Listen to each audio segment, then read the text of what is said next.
Smith will be attending Cornell University, where he will study industrial and labor relations.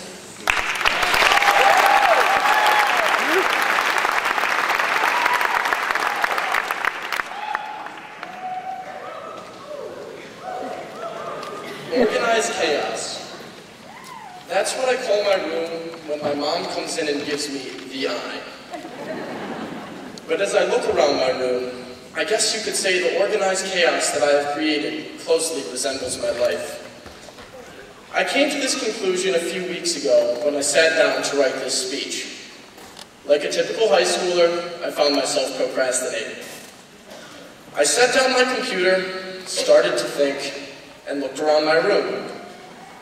To the naked eye, it seemed like a mess, but in a weird way, that day I saw my mess of a room as a symbol of my time at New Hartford High School.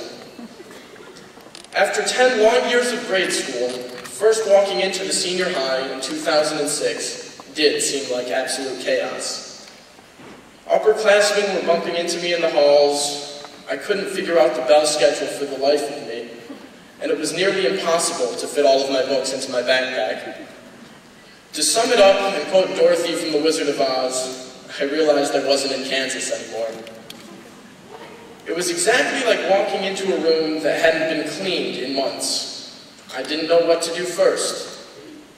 Then, I remembered my parents always telling me when it came to my room that if I picked up just one thing at a time, I would eventually be able to see the floor. So, I started with my sock drawer, learned a new classmate's name, hung up shirts in the closet, got to know my teachers, folded my underwear, learned my way around the halls, organized papers on my desk, made new friends, and that was just my sophomore year. Just when things were starting to make sense, 11th grade brought upon SAT, ACT, and AP review books, brochures on colleges I wanted to visit, and more homework than I could have ever imagined. But as I sifted through the disorder, I was still able to find my crumpled ticket to prom, my driver's license nestled comfortably in my wallet, and my favorite sweatshirt, still stained with paint from the Whitesboro football game, that my mom swears will never come out, but that I will treasure forever. Flash forward a year to 12th grade, and the clutter is beginning to subside. The carpet and my future are becoming visible. The review books have been passed on to my sisters, the college applications all submitted, and my acceptance letter proudly displayed on my wall. Technically, my room might still be a mess, but to me it cannot look any more perfect, although I doubt my mother would agree. Because in each pile, I see bits of myself that I have accumulated over the years. Some say you can tell a lot about a person from their wardrobe, but the same goes for their room. Everyone has those sentimental bits and pieces lying around that define them and are valuable memories. For me personally, I can open up my desk drawer and find tickets from mass productions ranging from Seussical to 42nd Street, and everything in between. I can open up my closet and see hanging the black pants and white dress shirt that I've worn to each band concert over the last 3 years. Although I should probably upgrade to some clothes that actually fit. And tomorrow, I'll be able to look in the corner of my room and see the shoes I wore to receive my high school diploma.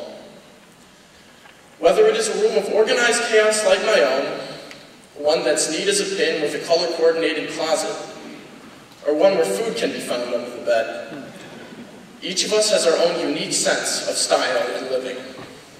And next comes college. When we first open the door to our dorms next fall, they will be sparkling clean and new. That is, until we dump our stuff and create new sense of piles. Fill our drawers with new experiences. Hang up new memories in the closet. And clutter the floor with the Nikes, Docksiders, and all other brands of shoes from those we will meet through all walks of life.